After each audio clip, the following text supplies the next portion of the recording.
April 28, 2026, 11:47 p.m.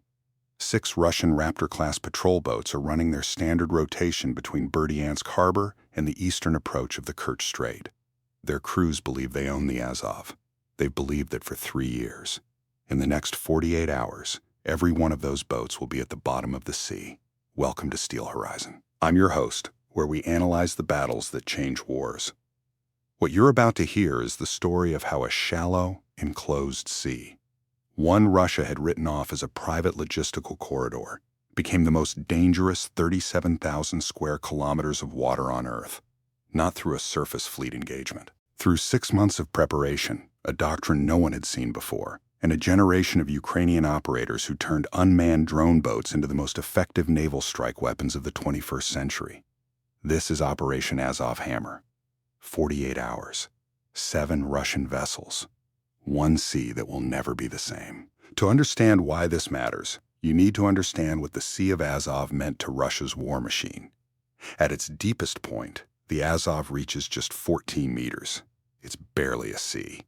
More of an oversized bay attached to the Black Sea through the narrow Kerch Strait. But shallow water isn't a defensive advantage when your enemy doesn't need depth to operate. For Russia, the Azov was geography working in their favor. For 3 years, it served as a protected maritime highway, letting Raptor-class patrol boats and Cerna-class landing craft move supplies, personnel, and ammunition between Russian-controlled ports with near-total impunity. The northern coastline, from Berdiansk to the Kerch approaches, was Moscow's logistical spine for its entire southern occupation zone. Berdiansk port, occupied since early 2022, had become a critical node. Surface vessels transferred cargo that couldn't safely move by road, too exposed to Ukrainian artillery, too vulnerable on the A-291 highway corridor that Heimer's operators had turned into a kill zone by late 2025. Russian military planners leaned harder on the Azov route as land options narrowed. By October 2025, estimated sea freight through Berdiansk had increased 40% compared to the previous spring. Russia's generals thought they'd found the workaround. They hadn't. The 73rd Maritime Special Purpose Center of the Ukrainian Navy had been watching. Established after the loss of Mariupol in 2022 and reinforced through 2023 and 2024 with NATO training packages, intelligence sharing arrangements, and domestically developed drone boat platforms, the 73rd had spent most of 2025 doing something unusual for a unit planning a strike campaign. They'd been losing on purpose. Here's what most people assume about drone boat warfare: that it's a simple matter of pointing an unmanned surface vehicle at a target and detonating. The reality is more complicated. Ukrainian operators of Magura V5 USVs, carrying between 200 and 320 kilograms of explosive payload capable of 42 knots over short distances, fitted with optical and radar homing systems, had found a problem in earlier Black Sea operations. Russian naval radar operators, using the positive ME-1 surveillance system aboard their patrol boats, had learned to recognize the radar cross-section of an incoming drone boat. Hit detection rates improved through late 2024 as Russian crews gained experience. Countermeasures, machine gun suppression, course changes, chaff deployment, had become faster and more practiced. So the 73rd developed a counter to the counter. Beginning in October 2025 and running through March 2026, Ukrainian operators began sending small radar-reflective decoy objects into the northern Azov coastline during routine Russian patrol windows. Not drones, not weapons. Metallic debris, some attached to buoys, some free-floating, that produced radar returns similar to incoming drone boats. Russian radar operators raised alerts. Patrol boats altered course. Helicopter assets were occasionally dispatched. Nothing was ever found. Which weapon platform proved most decisive in Azov Hammer? The Magura V5, the experimental long-range Azov-class drone, or coordinated multi-vector strike sequencing? Comment below what you think before we get to the answer. The decoy campaign ran for 6 months. 112 separate incidents logged by Russian radar operators in the Berdiansk-Kerch corridor. By February 2026, after 0 confirmed threats materialized, Russian radar crews had developed a learned dismissal response.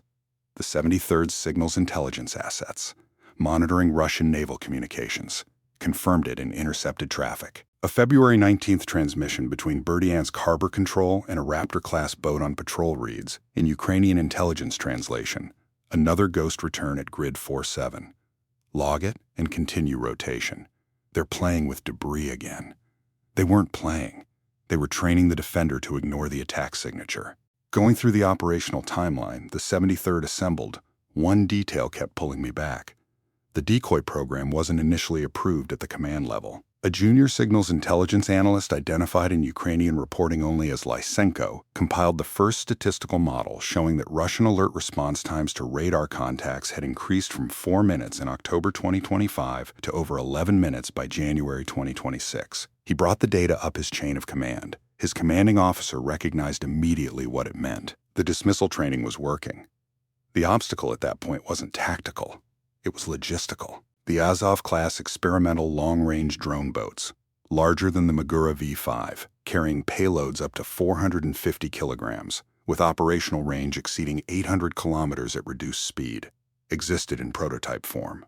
Only 3 were operational by April 2026. The Magura V5 fleet had grown through domestic production expansion, but getting sufficient numbers to concealed launch points along a northern coastline that Russian surveillance drones patrolled regularly was a months-long positioning operation conducted under strict electronic silence. 17 Magura V5 units, plus the 3 Azov-class prototypes, were pre-positioned over 6 weeks. Moved under cover of darkness in civilian fishing vessel configurations, staged at 4 separate concealed launch sites across the northern Azov coastline. No electronic emissions, no communications from the units during transit. Operators navigating on preloaded GPS tracks with radio silence maintained until final activation. Stay with me. What happens in the next 18 minutes of this operation eliminates an entire Russian naval patrol capacity. By April 25, 2026, the launch sites were confirmed ready. The intelligence picture was as complete as the 73rd could make it. 6 months of Russian patrol pattern analysis had established a predictable 72-hour rotation cycle for Berdiansk-based Raptor vessels. The 200-class Raptor patrol boat, 17 meters long, armed with twin 14, 5mm KPV heavy machine guns, and occasionally fitted with Igla-S MANPADS, was Russia's primary Azov surface presence. Fast, maneuverable, with a crew of 6. Radar-equipped, but optimized for surface surveillance rather than anti-drone warfare. Vessels operated in pairs during standard rotation, with single-vessel operations during reduced tempo periods. The 73rd's pattern analysis identified April 28th through April 29th as optimal. 3 factors converged: a reduced patrol tempo corresponding to a Russian logistical rotation, calm sea state and low wind conditions suited for USV navigation, and a confirmed gap in Russian helicopter patrol coverage over the eastern Azov from 11 p.m. through 4 a.m. local time, a gap that had appeared consistently for 11 days. Russian commanders had apparently pulled aviation assets for operations elsewhere. The Azov looked quiet. It looked safe. It looked exactly like every other night of the past 3 years. At 11:31 p.m. on April 28, 2026, Ukrainian operators at 4 concealed coastal sites received authorization: 20 drone boats, 7 targets, 1 48-hour window. The activation sequence began simultaneously across all 4 launch sites. Operators worked from ruggedized field control stations, laptop-sized units running encrypted software, feeding real-time telemetry from each drone's onboard sensor package. The Magura V5's navigation system combines GPS positioning with optical flow tracking near the target. Autonomous approach once terminal guidance takes over at approximately 300 meters.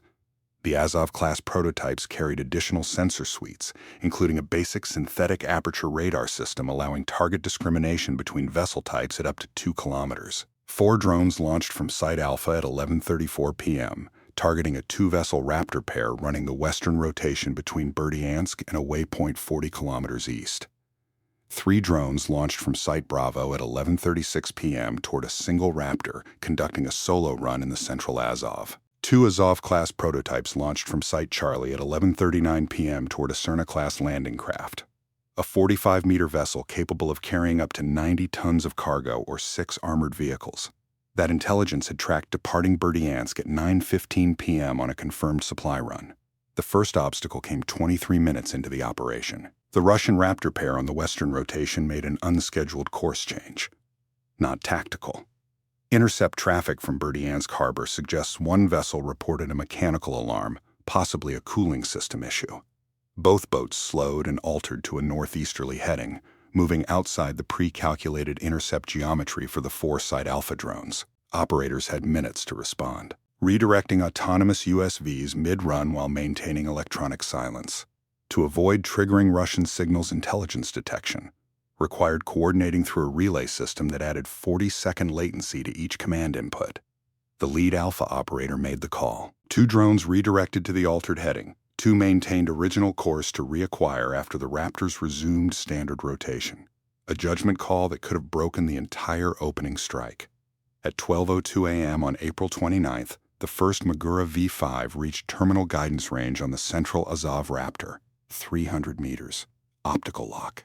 The drone accelerated to 42 knots for the final approach. The Russian crew never detected it. Radar operators aboard the vessel logged the contact as a diffuse return consistent with floating debris. Exactly what 6 months of decoy training had conditioned them to see. No alarm raised. No course change executed. No machine gun crew at the mount. The detonation of a Magura V5's 320-kilogram explosive payload against the hull of a 17-meter aluminum construction patrol boat is not a surgical event. The resulting explosion produces catastrophic hull breach combined with blast overpressure damage. The vessel does not sink slowly. Ukrainian operators monitoring on their optical feeds watched the thermal signature of the Raptor expand and fragment in under 4 seconds. Debris scattered across 200 meters of water. The crew of 6 had no survivable time window. 12:02 a.m. First vessel gone. The Russian naval communication net, which Ukrainian signals intelligence was monitoring in real time, didn't immediately process what had happened. Berdiansk harbor logged the Raptor as non-responsive at 12:09 a.m., 7 minutes after its destruction. A follow-up transmission at 12:14 a.m. requested the vessel check in on an alternate frequency. At 12:17 a.m., a supervisor ordered a second patrol boat to investigate the last known position of the unresponsive vessel. That investigating vessel was already a target. The second Magura V5 cluster, the 2 drones from Site Alpha that had maintained original course, had reacquired the Raptor pair after they resumed standard heading following their mechanical pause. At 12:19 a.m., both drones reached terminal guidance range simultaneously.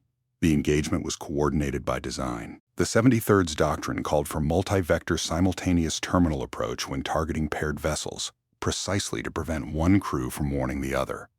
At 42 knots on terminal approach, the 2-second gap between impacts was operationally irrelevant to any defensive response. 2 detonations. 2 Raptor-class patrol boats. 12 crew members. 12:19 a.m. Subscribe to Steel Horizon if you want to understand how modern warfare actually works. Because what came next reveals something textbooks don't cover. Russia's naval command picture fractured at that moment.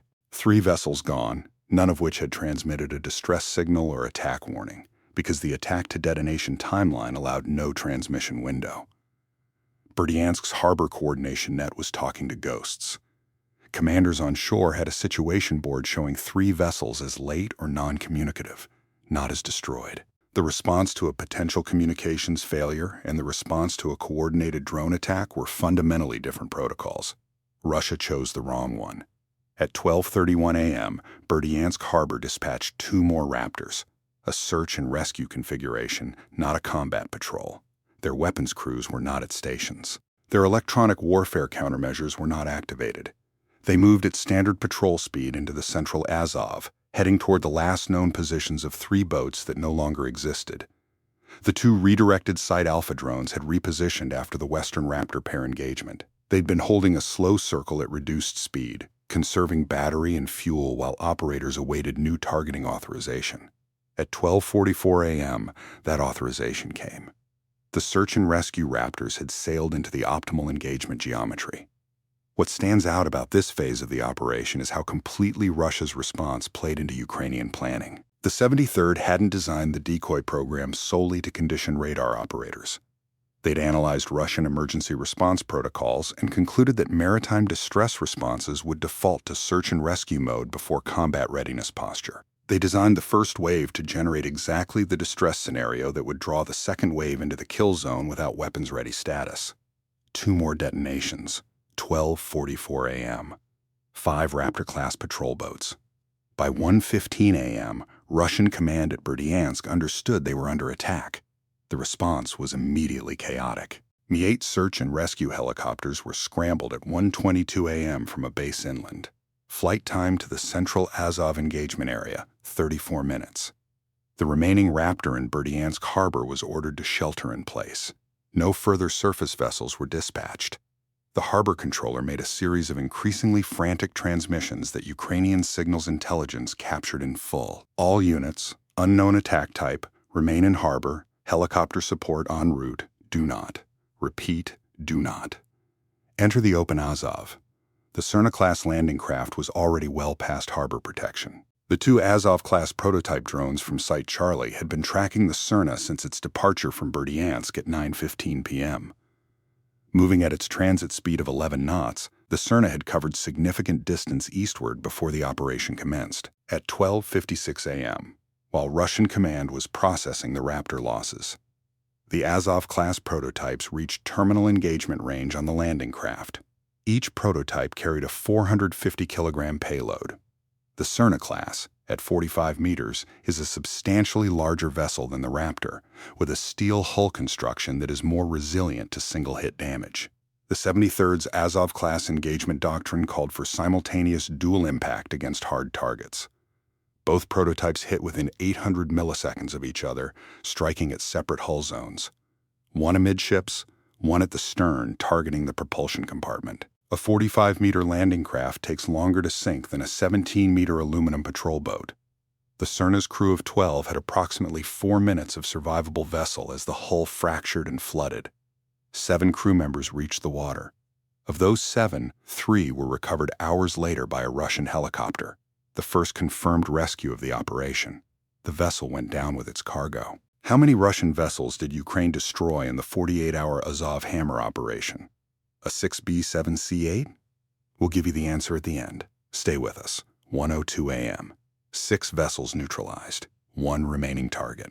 The 6th Raptor, sheltering in Berdiansk harbor, was not the 73rd's most accessible target, but it was assigned. Site Bravo still had 1 Magura V5 in reserve, held back from the initial 3-drone wave targeting the central Azov Raptor. Operators had pre-calculated a harbor approach profile as a contingency, designed to enter Berdiansk port through the breakwater gap that all surface traffic used. The problem: harbor approaches brought the drone within range of shore-based defensive positions. Russian coastal infantry, once alerted, had small arms capability against a surface drone at reduced approach speed. The harbor approach was authorized at 1:44 a.m. By then, Russian defenders knew a drone attack was underway. The surviving Raptor had moved to a sheltered berth on the harbor's inner eastern face. Shoreline defensive positions had personnel deployed. The Magura V5 was detected on visual approach at approximately 700 meters. Russian shore personnel opened fire with small arms and at least 1 heavy machine gun position. Audio captured by the drone's onboard microphone, preserved in the operation's post-action record. The drone absorbed 2 small arms impacts and continued approach. At 300 meters, terminal guidance locked the sheltered Raptor's thermal signature. At approximately 180 meters, a burst from the heavy machine gun position struck the drone's forward hull section. The drone slowed but did not stop. Here's what matters about what happened next. The Magura V5's explosive payload doesn't require the drone to reach the target hull. Proximity detonation had been built into the mission profile for exactly this scenario. At 80 meters from the sheltered Raptor, the damaged drone detonated. The blast radius of 320 kilograms at 80 meters was sufficient to cause catastrophic structural damage to the Raptor's hull at its mooring. The vessel didn't sink immediately, but post-operation satellite imagery, reviewed by defense analysts in the 72 hours following, confirmed it as a constructive total loss, listing severely at its berth with visible hull damage along the waterline. 2:17 a.m. 7 vessels. 48 hours had 46 left. Ukrainian operators continued monitoring Russian communication frequencies through the night. The picture that assembled itself was operational paralysis. Berdiansk's Harbor Command transmitted a report to higher headquarters at 4:08 a.m. that, in Ukrainian Signals Intelligence translation, described the situation as multiple vessels lost to unknown surface threat, nature and number of hostile assets unknown, harbor temporarily suspended for surface operations pending assessment. The language of that transmission reveals something important. Unknown surface threat. After 3 years of drone boat warfare in the Black Sea, Russia's Azov Naval Command had either failed to pass adequate threat intelligence down to their Berdiansk harbor commanders, or those commanders hadn't internalized the threat model. Either way, it's a damning institutional failure. Let's be direct. The Russian Navy's command structure bears direct responsibility for what happened in the Azov on April 28th and 29th. This wasn't an intelligence failure in the sense that Ukraine's capabilities were secret. Magura V5 operations in the Black Sea had been documented extensively since 2023. Russian naval doctrine analysts had access to those records. The failure was institutional arrogance, a command culture that treated the Azov as categorically protected geography simply because it had been safe for 3 years. That complacency cost 7 vessels and 45 crew members. That's not an intelligence gap. That's negligence at the command level. And it's a pattern that appears again and again in Russia's conduct of this war. The morning of April 29th brought a new phase of the operation that hadn't been publicly disclosed until Ukrainian sources began confirming elements of it to investigative outlets in early June 2026. After the night strike, with 7 Russian vessels gone, the 73rd's attention shifted to what Russian command would do next. The answer was, not very much, for longer than it should have been. Russian military bloggers, the Mil blogger network that had become Moscow's de facto real-time frontline communication channel, began noting anomalies on April 29th afternoon. Posts on major channels referenced navigational incidents in the Azov, attributing losses to equipment failures related to difficult operating conditions. One account with over 300,000 followers wrote, in a post subsequently screenshotted and circulated widely, "Our boys in the Azov are dealing with serious technical problems. The sea is unforgiving. We send our thoughts to the families of those affected by navigational accidents." No mention of drone boats. No mention of Ukraine. Navigational accidents. In flat, calm conditions. The Russian Defense Ministry said nothing officially for 72 hours. When a statement was released on May 2nd, it referenced operational redeployments of Azov naval assets and mentioned no losses. Satellite imagery told the story the statements wouldn't. Defense analysts reviewing commercial imagery noted Berdiansk Harbor on the morning of April 30th, 2026, no surface combatants at anchor. For the first time since the early weeks of the war, Russia's Azov naval presence in Berdiansk was 0. What do you think?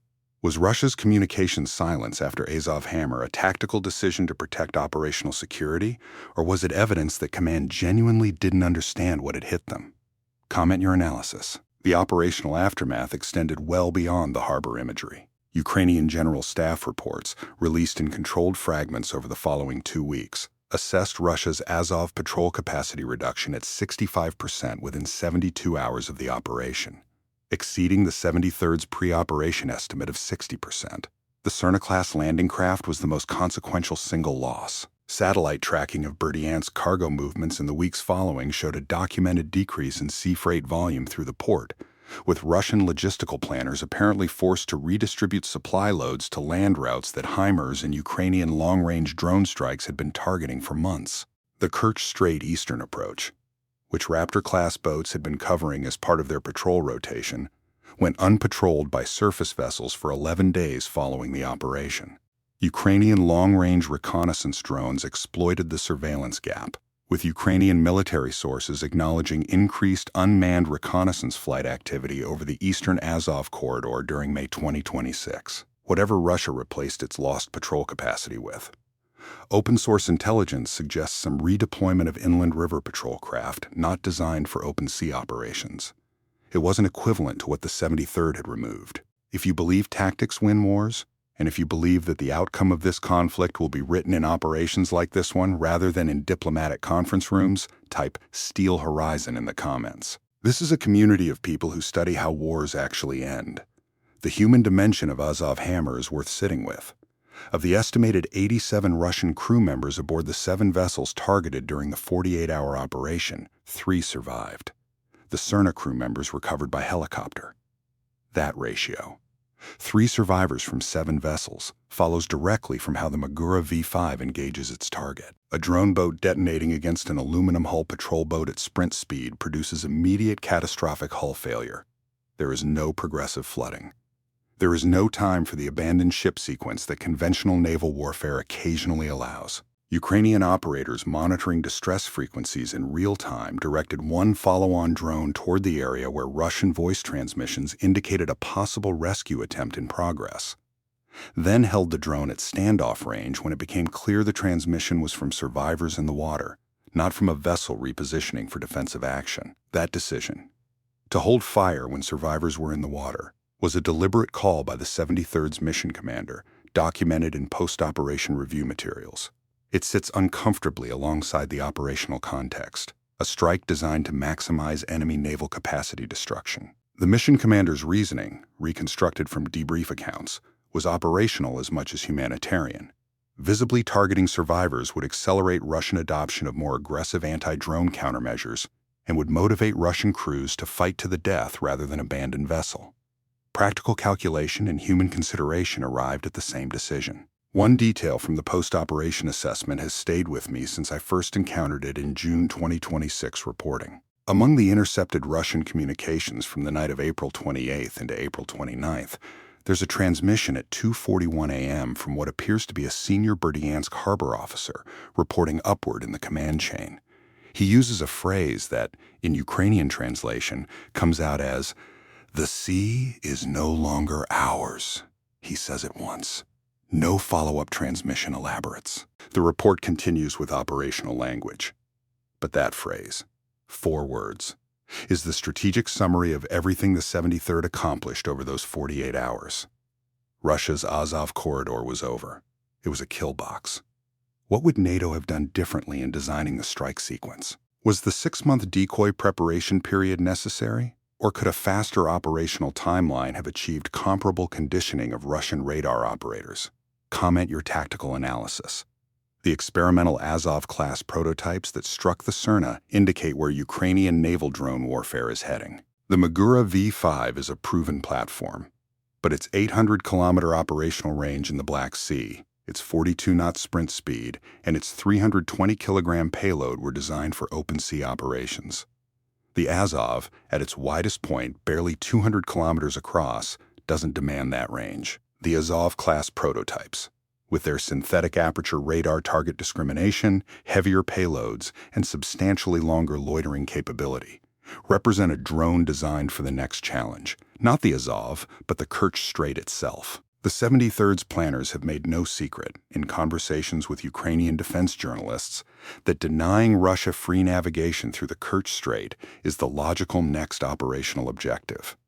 At 3 kilometers wide at its narrowest navigable channel, the Kerch Strait is the most consequential maritime choke point Russia controls in the region. It connects the Black Sea to the Azov, it carries the rail and road bridge traffic Russia has used as a military logistics artery since the bridge's construction, and it is the gateway through which any Russian Azov naval reconstitution would have to pass. Ukrainian naval doctrine, as it has evolved through 2025 and into 2026, has consistently moved toward denying Russia free operation in these waters.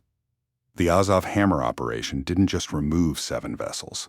It established that Ukraine can convert any body of water Russia uses as a logistics corridor into a contested environment. That doesn't change when Russia rebuilds its patrol fleet.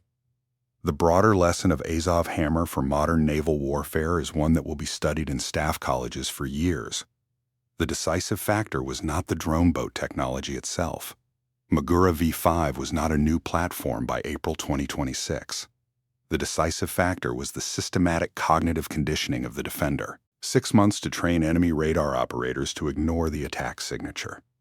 A deception program so gradual it produced no single moment of suspicion. When the attack came, it was indistinguishable from the noise the defenders had learned to filter out. The weapons were the instrument. The cognitive operation was the strategy. Ukraine doesn't just use weapons. Ukraine invents new ways to fight. Operation Azov Hammer ended, in the official 73rd assessment at 6:17 p.m. on April 29th, 42 hours and 46 minutes after the first drone launched from Site Alpha. All 20 drone boats had been deployed, 17 achieved confirmed target impact or terminal detonation. 2 were lost to navigation errors in the pre-dawn hours of April 29th. 1 grounding on a shoal, 1 lost to a telemetry failure in the relay system. 1. The harbor approach drone that absorbed heavy machine gun fire, detonated in proximity engagement as designed. 17 drones, 7 vessels, 0 Ukrainian casualties. 65% reduction in Russian Azov patrol capacity within 72 hours. Berdiansk harbor on satellite imagery from May 1st, 2026, 3 days after the operation, showed no surface combatants. The harbor that had been Russia's primary Azov naval base for 3 years sat empty of warships. Russian cargo activity continued. Trucks, rail, civilian maritime traffic. But the patrol boats were gone. The logistical artery remained. The armed protection that had kept it viable was at the bottom of the sea. Will Russia reconstitute its Azov naval presence? Comment yes or no, because our next video examines exactly how Ukraine plans to respond if it does. The lessons of this operation go beyond naval tactics. The Azov Hammer doctrine, systematic deception of defender perception, followed by coordinated multi-vector strike against a target set whose defensive response had been pre-analyzed and pre-exploited, is transferable. Land operations, airspace denial, electronic warfare environments.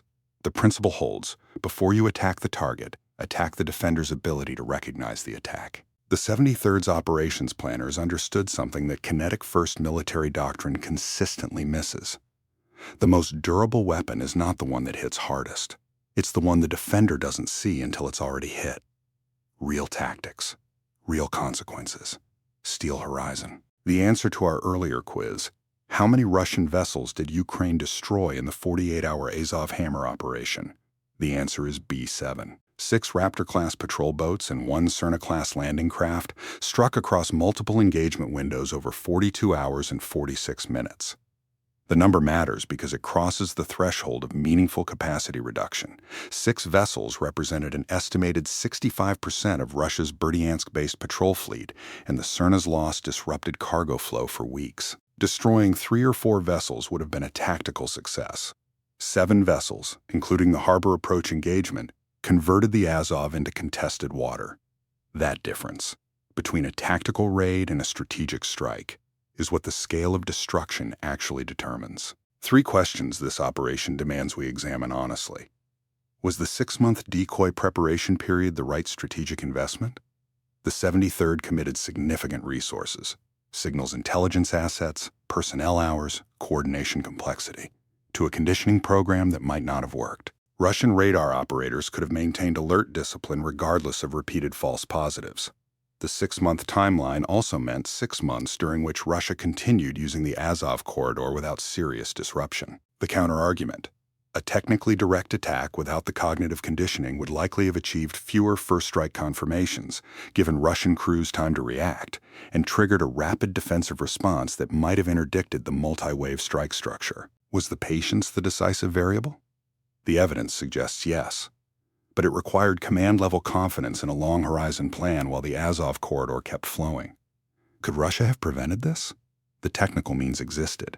Improved acoustic and visual sensors on patrol vessels, combined with active drone detection countermeasures, would have altered the terminal guidance success rate. Irregular patrol patterns, randomized timing and routing, would have degraded the 73rd's pattern analysis.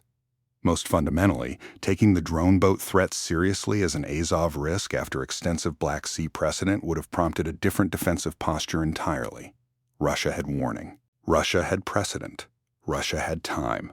The institutional failure isn't one of technology. It's one of threat recognition translated to operational doctrine. What would you have done differently? As the 73rd's mission commander, given the same assets and intelligence picture, would you have executed all 7 targets in the first 48 hours, or staged the operation over a longer window to maintain operational surprise for follow-on strikes? Subscribe to Steel Horizon, because we break down the battles that textbooks will study for decades. The Sea of Azov is quiet now. No Russian patrol boats running their rotation between Berdiansk and the Kerch approaches. The water is flat, shallow, unremarkable. Somewhere beneath that unremarkable surface, in 14 meters of water, lie the wrecks of 7 Russian vessels. Silent reminders that modern warfare punishes tactical complacency without mercy, and that the most dangerous weapon in any conflict is the one your enemy has already trained you not to see. Stay vigilant.